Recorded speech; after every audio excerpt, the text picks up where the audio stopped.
안녕하세요. 8월 25일 시편 68편 19절로 35절 하나님의 개선 행렬입니다. 68편의 이 두 번째 묵상은 이스라엘의 찬양과 기도로 이루어집니다. 먼저 19절로 23절은 백성을 구원하시는 구세주로 찬양을 받으시는 내용입니다. 먼저 읽겠습니다. 날마다 우리 짐을 지시는 주 곧 우리의 구원이신 하나님을 찬송할지로다. 셀라. 하나님은 우리에게 구원의 하나님이시라. 사망에서 벗어남은 주 여호와로 말미암거니와 그의 원수들의 머리 곧 죄를 짓고 다니는 자의 정수리는 하나님이 쳐서 깨뜨리시리로다. 주께서 말씀하시기를 내가 그들을 바산에서 돌아오게 하며 바다 깊은 곳에서 도로 나오게 하고 내가 그들을 심히 치고 그들의 피에 내 발을 잠그게 하며 내 집의 개 혀로 내 원수들에게서 제 분깃을 얻게 하리라 하시도다. 지금까지 다윗은 과거 이스라엘 구원 역사를 돌아보았죠. 그런데 이제는 주께서 날마다 자신의 삶 속에서 자신의 짐을, 우리 짐을 대신 지시는 분이라고 찬양하고 있습니다. 하나님께서는 환난과 고통을 당하는 이스라엘을 그저 홀로 두지 아니하신다는 것이죠. 세심하게 돌보시고 날마다 시시로 때때로 우리가 짊어져야 하는 짐을 대신 짊어주시기까지 하신다라고 말하고 있는 것입니다. 그렇다면 과연 우리가 지어야 하는 짐은 구체적으로 무엇일까요? 그것은 바로 이어지는 20절에 구원의 하나님이시며 사망에서 벗어나게 하시는 하나님이라는 고백을 통해서 우리가 알 수 있습니다. 사망의 짐, 곧 죽음을 맞을 수밖에 없는 나를 구원하셔서 그 사망에서 벗어나도록 하시는 은혜와 관련된 짐이 분명합니다. 바로 사망의 짐이요 죽음의 짐인 것이죠. 죽음에 이르게 하는 환난, 그 짐을 대신 짊어주신다 하시는 것입니다. 죽음에 이르게 하는 환난은 바로 죄의 삭스로 사망이 오는 것이기에 사망의 짐, 또한 죄의 짐을 말하는 것입니다. 이 부분은 바로 예수께서 다시 말씀하셨죠. 우리가 잘 아는 마태복음 11장 28절 수고하고 무거운 짐진 자들아 다 내게로 오라. 내가 너희를 쉬게 하리라. 죄의 결과로 결국 죽었으나 이 세상에서 하나님의 권능으로 다시 생명을 얻어 살림받는 것을 말씀하시는 것으로 보아야 합니다.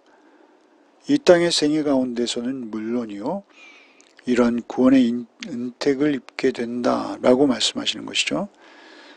그러면서 동시에 더욱 영원한 생명을 말씀하시는 것이기도 합니다.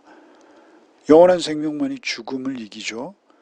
그렇기에 궁극적으로 부활을 믿는 믿음의 은혜를 날마다 입는다라는 고백으로 볼 수 있는 것입니다. 21절에는 그의 원수들의 머리 곧 정수리를 깨뜨리실 것이라고 고백하고 있습니다. 이 원수는 분명 이방의 무사들을 말하는 것으로 주석가들은 보고 있습니다. 머리와 정수리가 동격으로 기록되고 있습니다. 문자적으로 해석하면 머리털이 있는 정수리라는 의미입니다. 당시 이방의 군사들이 정수리 부분의 머리털을 머리의 다른 부분보다 길게 남겨놓았던 것, 그것을 연상시키는 표현입니다. 거만한 힘으로 회개할 줄 모르며 계속 악한 일을 하며 무고한 사람들을 죽이며 그렇게 악행을 일삼는 자들, 그런 자들을 말하는 것이죠. 이 세상에 주님을 대적하며 끝내 돌이킴을 거부하는 자들을 말하는 것입니다. 22절에 그들이 바산의 가장 높은 곳, 험하고 울창한 숲에 숨어 은신해 있어도 바다의 가장 깊은 곳, 그곳까지 도망하여 숨어 있어도 모두 소원하실 것이라고 선언하십니다. 23절에는 마치 아합과 이세벨의 마지막을 보는 것 같은 끔찍해 보이는 표현이 등장합니다. 원수들은 개의 먹이가 되듯이 죽어서조차 무덤에 안장되지 못하고 처절한 심판을 받게 될 것을 선언하신 것이죠. 우리 역시 이 불의한 세상에서 절대 의의 하나님을 따라 살아야 합니다. 늘 용기를 잃지 말고 하나님 한 분만을 구해야 합니다. 곧 심판받을 원수들, 하나님의 원수로 행하는 자들에게 무릎 꿇고 살면 안 되는 것입니다. 오직 내 짐을 대신 지시되 날마다 지시는 주님을 의지해서 하나님의 나라를 소원하며 사는 것이죠. 이어지는 23절로 28절은 하나님께서 왕의 처소로 행차하시는 모습입니다. 24절부터 읽겠습니다. 하나님이여 그들이 주께서 행차하심을 보았으니 곧 나의 하나님 나의 왕이 성소로 행차하시는 것이라. 소고치는 처녀들 중에서 노래 부르는 자들은 앞서고 악기를 연주하는 자들은 뒤따르나이다. 이스라엘의 근원에서 나온 너희여 대회 중에 하나님 곧 주를 송축할지어다. 거기에는 그들을 주관하는 작은 베냐민과 유다의 고관과 그들의 무리와 스불론의 고관과 납달리의 고관이 있도다. 내 하나님이 너의 힘을 명령하셨도다. 하나님이여 우리를 위하여 행하신 것을 견고하게 하소서. 하나님께서 모든 원수를 무찌르시고 개선의 행진을 하시고 이것을 모든 사람들이 보았다라고 시인은 말하고 있는 것이죠. 그렇지만 사람들의 눈에 하나님의 운행하시는 모습이 보일 수는 없습니다. 이것은 의미로 해석해야 하는 것이죠. 하나님의 백성이 악들에 대한 징계와 징벌을 내리시는 것을 본 후 그러한 모습 속에서 하나님의 권능을 깨닫게 되었다라는 의미입니다. 의인들은 하나님의 행차로 인해서 크게 기뻐했을 것이죠. 그러나 악인들은 심히 두려워 떨고 있었을 것입니다. 악인을 심판하실 수밖에 없는 공의로운 성품의 하나님께서 행차하시고 계시기에 의인에 속한 여인들이 기쁨으로 소고를 치고 있는 것이죠. 이 광경은 마치 이스라엘이 홍해를 건넌 후에 미리암이 소고를 치며 여인들과 춤추고 노래했던 것을 떠오르게 하죠. 26절에 이스라엘의 근원에서 나온 너희는 찬양하라 라고 권면을 받습니다. 여기 근원은 아브라함과 이삭 그리고 야곱과 같은 조상들을 말하는 것이죠. 또한 이 이스라엘은 하나님의 진리의 말씀으로 구원 얻은 우리 곧 현재 지금 세상의 모든 교회를 말하는 것으로 보아야 합니다. 누구든 하나님의 언약 백성으로 죽음에서 구원받은 것이 맞다면 하나님의 거룩하신 성품을 따라 의와 사랑으로 살게 된 것이 맞다면 모두 다 하나님을 찬양하지 않을 수 없습니다. 그래서 우리는 하나님을 찬양해야만 하는 것입니다. 27절에는 다윗의 지파 유다가 먼저 등장하지 않고 베냐민이 먼저 등장하고 있습니다. 자랑스러운 이름을 나열하는 자리, 그 첫 자리에 유다를 놓아도 전혀 문제가 없을 것이죠. 그러나 인구가 가장 작은 베냐민 지파를 맨 앞에 지도자의 자리에 놓고 있습니다. 물론 우리가 잘 아는 대로 베냐민 지파는 이스라엘 초대왕 사울을 배출했습니다. 또한 예루살렘 땅도 다윗이 빼앗았지만 베냐민 지파에 분배된 땅입니다. 그럼에도 이 시편의 저자인 다윗을 죽이려 했던 사울, 그가 바로 베냐민 지파에 속한 자입니다.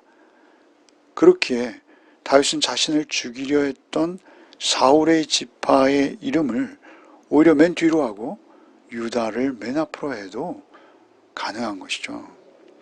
그러나 베냐민은 그 사울과 사울의 지파를 존중하고 있다라는 것입니다. 이것을 통해서 우리는 다윗의 겸손하며 관대한 성품을 알 수 있습니다. 구원받은 자, 하나님의 은혜 안에 있는 자의 성품이죠. 늘 우리는 부족함을 느낄 수밖에 없습니다.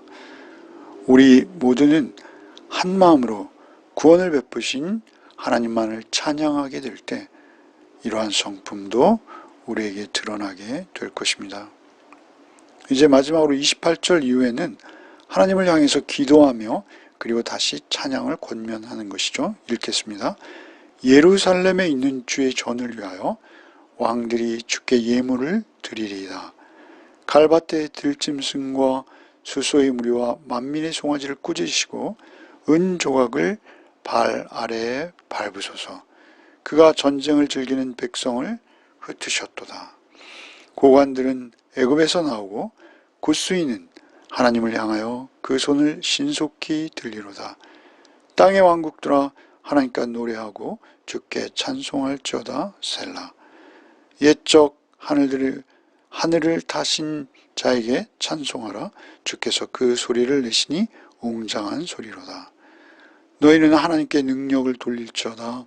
그의 위엄이 이스라엘 위에 있고 그의 능력이 구름 속에 있도다. 하나님이여 위엄을 성소에서 나타내시나이다. 이스라엘의 하나님은 그의 백성에게 힘과 능력을 주시나니 하나님을 찬송할지어다. 30절의 갈밭의 짐승은 애굽을 상징하죠.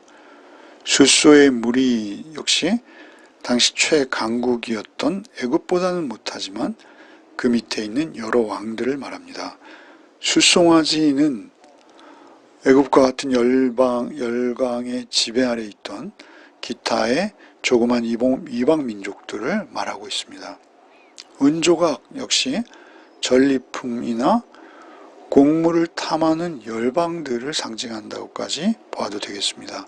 이 모든 이들이 바닥에 깔린 은조각처럼 밟히게 하사 그들을 흩어달라 하고 요청하는 것으로 보아야 합니다. 이것은 기도로 보아야 합니다. 시인은 마치 이 모든 일이 이루어진 것처럼 믿고 있습니다. 하나님께 찬양을 돌리자고 권면하고 있습니다. 시인은 하나님 나라를 향해 적대적인 나라들이 하나님께 굴복하고 결국 경배하는 것을 보기 원합니다. 아니, 시인은 이미 그것이 이루어진 것으로 여기고 있습니다. 그래서 애굽과 굿수를 포함한 모든 왕국들을 향해서 하나님을 찬양하자라고 권면하고 있습니다. 우리의 눈에는 복잡한 역사가 이어지고 있는 것처럼 보입니다. 그러나 결국 역사의 종착점은 하나님의 영원한 승리일 수밖에 없도록 되어져 있는 것입니다. 정해져 있는 것입니다. 저마다 다른 역사의 의미를 부여하지만 최종 승리는 오직 하나님 한 분께 있습니다. 믿음으로 날마다 내 짐을 대신 져주시는 하나님을 바라보며 오늘도 하나님 나라에서의 삶을 살기를 바랍니다. 기도하겠습니다. 오늘도 열강은 저마다 소리를 내고 있는 것을 봅니다. 그러나 하나님의 나라만이 영원하신 나라임을 믿음으로 바라봅니다. 우리를 영원한 사망에서 구원하시고 날마다 내 짐을, 죄의 짐을 대신 지어주시는 주님을 알게 하시니 또 감사를 드립니다. 오늘 하루도 오직 주님만 의지하기를 원합니다. 때마다 일마다 시시때때로 오직 주님만 의지하며 내 짐을 기꺼이 주께 맡기며 주님과 한날을 동행하는 삶을 살게 하여 주옵소서. 예수 그리스도의 이름 받들어 기도하옵나이다. 아멘.